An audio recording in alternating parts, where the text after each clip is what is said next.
ایک عابد، اللہ کا ایک مقرب بندہ ایک پہاڑ میں عبادت کرتا تھا، اور اس کے کھانے کا اہتمام اللہ عز و جل نے ایک انار کے درخت کے ذریعے کیا۔ ایک انار کا درخت اس پہاڑ، اس کی عبادت گاہ جہاں وہ عبادت کرتا تھا، اس پہاڑ کے ساتھ ہی ایک انار کا درخت تھا۔ ہر روز اللہ عز و جل اسے 3 انار عطا فرماتا، وہ 3 انار کھا لیتا، اور وہیں اس کی روزی تھی، وہیں اس کا رزق تھا، اور وہیں اس کے لیے کفایت کر جاتا۔ اللہ عز و جل کو امتحان منظور ہوا، اور اللہ عز و جل نے اس کا امتحان لینے کے لیے ایک دن انار نہیں عطا فرمائے۔ اس نے صبر کیا، دوسرے دن پھر اللہ عز و جل نے انار نہیں عطا فرمایا، دوسرے دن پھر اس نے صبر کیا، تیسرے دن اللہ عز و جل نے اسے پھر انار کی نعمت سے محروم رکھا۔ امتحان لے رہا تھا اس کا رب۔ اب وہ بھوک سے نڈھال ہو کر، پریشانی میں مبتلا ہو کر، بہت زیادہ گھبراہٹ محسوس کرتے ہوئے اس پہاڑ سے نکل آیا۔ نیچے آتا ہے تو ایک غیر مسلم کا گھر ہے، اس غیر مسلم کے گھر پر دستک دیتا ہے، اسلام کے منکر کے گھر پر دستک دیتا ہے، اور بھیک مانگتا ہے، سوال کرتا ہے۔ اس غیر مسلم نے اسے 4 روٹیاں دی۔ وہ 4 روٹیاں لے کر جب اس کے گھر سے باہر نکلتا ہے تو اس غیر مسلم کا کتا اس عابد پر بھونکتا ہے۔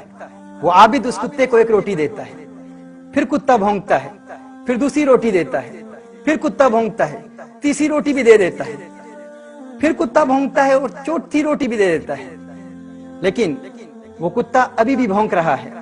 ناظرین کرام، اس عابد نے اس کتے کو دیکھ کر کہا، تو کیسا لالچی کتا ہے، تجھے شرم نہیں آتی کہ میں تیرے مالک کے دروازے پر بھیک مانگنے کے لیے آیا تھا، تیرے مالک کے دروازے پر میں نے دستک دی، تیرے مالک نے مجھے بھیک دی، 4 روٹیاں دی، چاروں روٹیاں تو کھا گیا اور ابھی بھی بھونک رہا ہے۔ ناظرین کرام، اس کتے نے جواب دیا، اس نے کہا، اللہ عز و جل نے اسے قوت گویائی عطا فرمائی، اور اس کتے نے کہا، ہاں میں بے شرم ہوں، لیکن تجھ سے زیادہ بے شرم نہیں ہوں، تجھ سے زیادہ بے شرم نہیں ہوں۔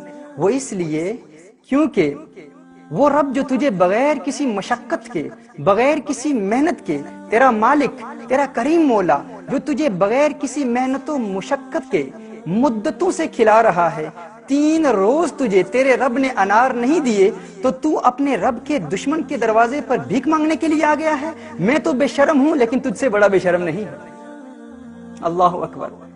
ناظرین کرام، یہ کتا اس عابد کو سبق سکھا رہا ہے اور بتا رہا ہے کہ میں تو بے شرم ہوں، لیکن تو فرق دیکھ کہ میں نے اپنے مالک کے دروازے پر بھیک مانگنے والے سے روٹیاں لی ہیں، لیکن تو ایسا بے شرم ہے کہ تو اپنے مالک کے دشمن کے دروازے پر آ کر بھیک مانگ رہا ہے۔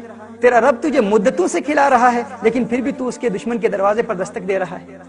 ناظرین کرام، یہ وہ سائنز ہیں، سگنلز ہیں جن کے ذریعے اللہ عز و جل اپنے بندوں کو واپس اپنے راستے پر لاتا ہے۔